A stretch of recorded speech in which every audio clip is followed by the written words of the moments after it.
იაკობ გოგებაშვილმა იცოდა ერთი განსაკუთრებული ენა. თქვენი აზრით რომელი იყო ეგ ენა? ქართული? არა, უფრო მნიშვნელოვანი ენა იცოდა.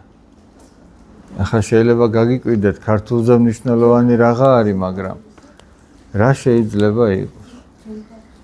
იქ, როდესაც გიდი გაგიძღებათ და მოგითხრობთ იაკობ გოგებაშვილის შესახებ, იტყვის ასეთ რამეს, აბა კარგად დააკვირდით. იაკობ გოგებაშვილმა სკოლებში დასჯის მეთოდი შეცვალა მამაშვილური დარიგებით. იქ როგორ იყო, იცი, დაუშვათ შე რაღაცა დააშალ. აი ესე დააწვენდნენ მერხს და გააშიშლებდნენ და სცემდნენ.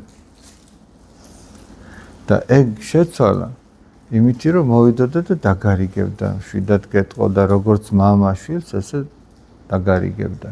და რა ჯობია? შვიდად რო დაგარიგოს თუ შოლტით რო ქცე.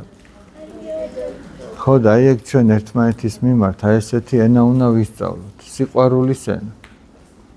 რაღაცა დაგიშავა? უნდა მიხვიდე და თბილად უნდა უთხრა. შენი თბილი სიტყვა ბევრად შეცვლის ადამიანს, ვიდრე ის რომ შენ აქედან უხეშად უთხრა რაღაცა. იმიტომ რომ ადამიანს სინდისი აქვს. ის რო ცუდად მოგექცა, შენ თუ კარგად მოეკეცი, მას სინდისი ეუბნება. შენ როგორღა შეგიძლია ეგრეთ ცუდად მოექცე, ნახე ის როგორ კარგად გექცევა.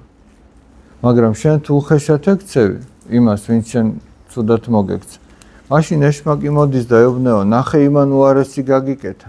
ადექი და შენც კიდე უფრო მეტად უბოროტე. და იქ არის მტრობა. იქ ეშმაკია შუაში.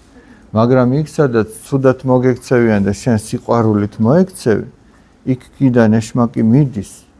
იმიტომ იქ აღარაფერი ესაქმება, შენ სიკეთეს უკეთე. სადაც სიკეთეა, იქ ეშმაკი აღარ არის. და ის ადამიანი დაფიქრდება და ისიც სიკეთისკენ მოექცევა.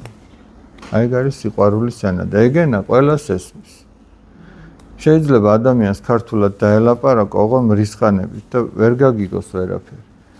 შეიძლება აი უცხოელი ჩამოვიდეს ვიღაცა. შენი ენა არ ესმოდეს ქართული, მაგრამ სიყვარულით რო ეტყვი რაღაცას, აი იმ სიყვარულს გძნობს და იგებს შენ რასეულია.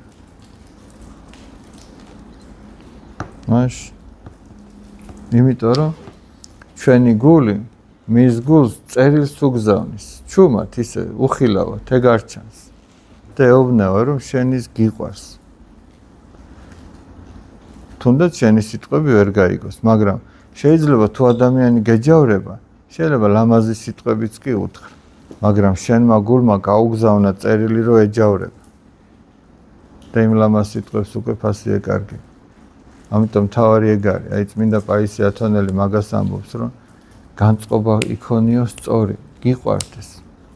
და შენი გული მას შეატყობინებს, რომ გიყვარს. სულაც რო არ უთხრა ეგ. მაშ